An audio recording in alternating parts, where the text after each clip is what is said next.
कि हमरो के लगही हर सुतालिए कि हमरो के लगही सुतालिए हर बेटा राउर पी के रोज करे ले डरामा बेटा राउर पी के रोज करे ले डरामा हमरो के लगही सुतालिए एमे केहू नाटक ना करला घरे जाके हमरो के लगही सुतालिए बेटा राउर पी के रोज करे ले डरामा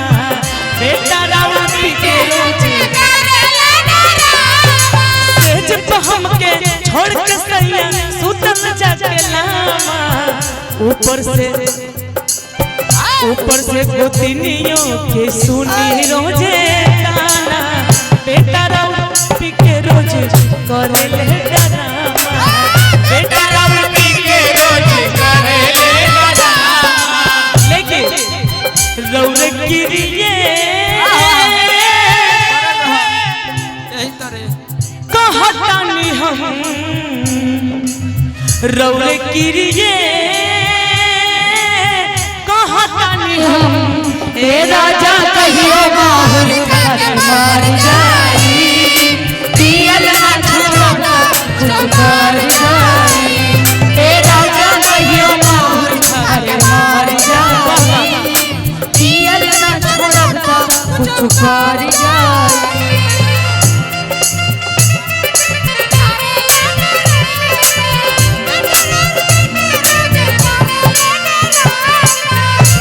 हमनी के कमेटी के सदस्य हमारे कुणाल मिश्रा जी की तरफ से ढेर सारा प्यार बा। तबियत कुछ ज्यादा खराब बा हमारे बीच में हम थोड़ा जम्मू चले गए थे नवरात्रि में दर्शन करने कटरा माँ वैष्णो देवी सर्दी जुकाम फीवर सब कुछ हो गया था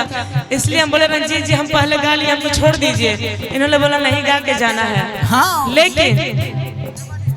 आधी आधी रातिया में हठी से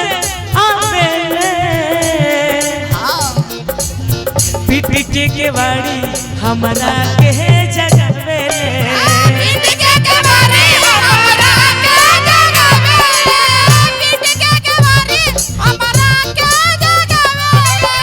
अगर नित्यांगना लोग के साथ मिल जाए तो बढ़िया बा ना तो कहलो के आदेश होई तो तनी मनी ठुमका हम लोग के बीच में लगा दे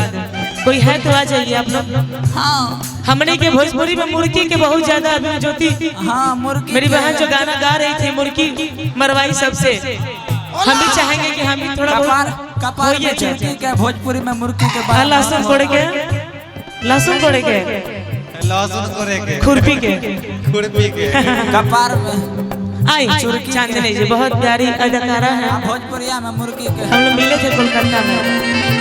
आधी आधी रातिया में हठी से आवेले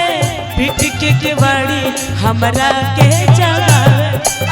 पीठ के बाड़ी हमरा के जगावे पीठ के बाड़ी हमरा के जगावे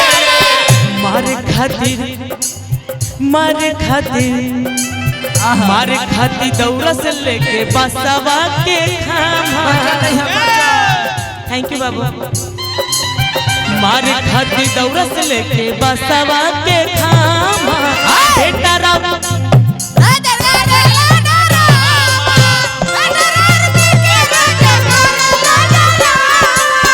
हमरो के लगही सुतालिए आमा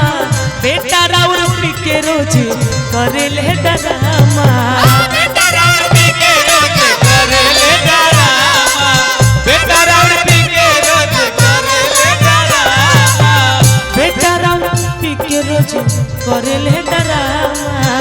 बेटा राउर पी के रोज करे ले डरामा बेटा राउर पी के रोज करे ले डरामा बेटा राउर पी के रोज करे ले